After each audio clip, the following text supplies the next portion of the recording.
In the midst of a long and perhaps exhausting day, let us give ourselves a little space to rest. Tonight, the hands of the clock have moved late into the evening. The world outside your window is slowly falling asleep. The streets have grown quiet, and the lights in the houses are being turned off one by one. Yet, sometimes, when the rest of the world is fast asleep, we find ourselves wide awake, trapped in a relentless spiral of racing thoughts that refuse to slow down inside our minds. On a bed that is supposed to be a place of rest, we feel as though we are racing against time, against memories, and against worries. If you are feeling this way tonight, please know that you are not alone, and most importantly, there is absolutely nothing wrong with you. Let us take a breath for a moment. Inhale slowly and release it gently. Tonight, we will walk slowly alongside a simple thought, a wisdom from the past that has accompanied many weary souls to find our way back home to tranquility. Often, we grow up believing a flawed idea about peace. We are taught that a truly calm person operates with a perfectly empty mind. We feel that true peace can only be achieved if we manage to silence every single voice in our heads. However, ancient wisdom teaches us something entirely different. Human consciousness is fundamentally designed to be restless, leaping from branch to branch, flowing endlessly like a river that never sits entirely still. Telling our minds to stop generating thoughts or memories is like telling a bird to stop flying in the sky. It is a request that fundamentally misunderstands the nature of the creature we are dealing with. A bird was created to spread its wings and ride the wind. So is our mind. Our minds are designed to process, remember, and plan. The moment you realize a wandering mind is not a broken mind, the intense shame of overthinking instantly and naturally vanishes. Your brain is simply doing exactly what it was designed to do. But even though the mind has the freedom to fly, we still need to give it direction so it does not hurt itself. There is a hidden danger. When we leave our minds to wander, without a friend and without the embrace of awareness, the most dangerous thing an untended mind does is not wandering. It is quietly multiplying our own pain. In the ancient past, wise people referred to this phenomenon as the psychological trap of the second arrow. In the journey of daily life, we all inevitably get struck by the first arrow. The first arrow is a real, unavoidable difficulty that life throws at you. Perhaps it is a sudden failure, sharp words from someone, or expectations that did not go as planned.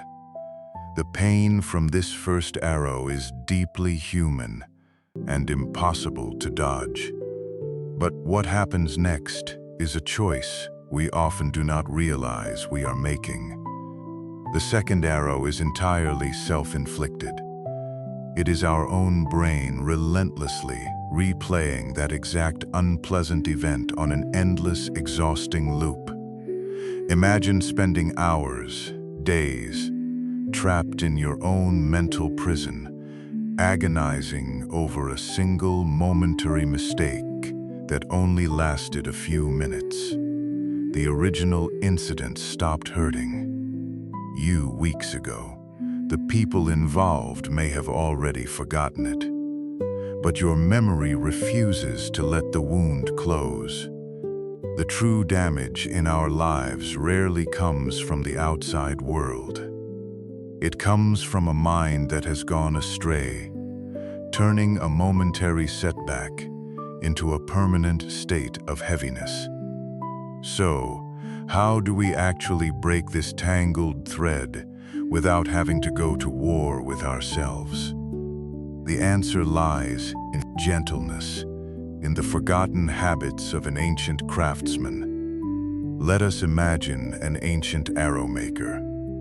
A master fletcher knows very well that you cannot snap a piece of bent wood perfectly straight in one violent, forceful move. Wood remembers its old shape. If pushed too hard and too suddenly, it will not straighten. It will simply splinter and break. Your brain operates in the exact same way. When you aggressively try to force a racing mind into sudden rigid silence, it fights back, it rebels, and immediately snaps right back to its restless baseline with even greater force. True mental control never comes from brute force or coercion. Peace is born from tiny, patient adjustments. Mastery, or becoming calm, is not about never getting distracted by heavy thoughts again. Tranquility is found in the quiet, repetitive act of bringing your focus back to the present moment, back to your breath, over and over, without a single ounce of self-judgment. Every time you gently and lovingly redirect your attention, you are subtly reshaping the wood with warmth, not with force. Try to reflect for a moment. There is one relationship in your entire life that never leaves the room, yet we likely treat it worse than we treat our worst enemy. You are entirely alone inside your own head. No one else has ever stepped foot in that space. That makes your mind the most intimate and inescapable environment in your existence. For years, we have probably acted as a harsh judge, punishing ourselves for every wandering thought or imaginary mistake. But a profound and beautiful shift occurs the moment we stop treating our minds like a wild animal that needs to be caged. When you finally begin treating it as a steady companion, an old friend who is just exhausted, the habits that bind your heart will naturally begin to fall away, like dry leaves falling in the evening breeze. You no longer have to conquer your brain to survive its noise. You just need to embrace it. Freedom from overthinking does not require you to achieve a perfectly still mind. It only requires a protected one. The profound inner peace you have spent your entire life exhaustively searching for in the outside world was never lost. It has always been there, sitting quietly underneath the noise this entire time, just waiting for you to finally stop fighting it. Perhaps tonight, as our breathing becomes more steady and slow, we can ask ourselves with utmost gentleness, how many second arrows have we allowed to strike us today? Can we begin to forgive ourselves for being human, for thinking, for feeling, and for sometimes getting lost? What are we truly chasing by replaying a past that we can no longer change? And will we, starting tonight, choose to become the warmest friend to our own minds? A noisy mind is not a sign of weakness. It is a sign of life. The key to peace is not to silence that life, but to tend to it slowly, patiently, and lovingly. Like the craftsman who straightens bent wood with the warmth of his hands, we too can guide our minds back to the present moment, without anger, without regret, And now, as the night grows ever more silent, there is nothing left to solve right now. The work is done. The day has turned its page. There is nothing to prove to anyone, not even to yourself. Your mind has worked so very hard today. Thank it, and then allow it to rest. Breathe in slowly. Feel the coolness of the night air entering. Exhale gently. Let go of any burdens that still remain. Simply rest. And let this simple wisdom accompany your sleep tonight.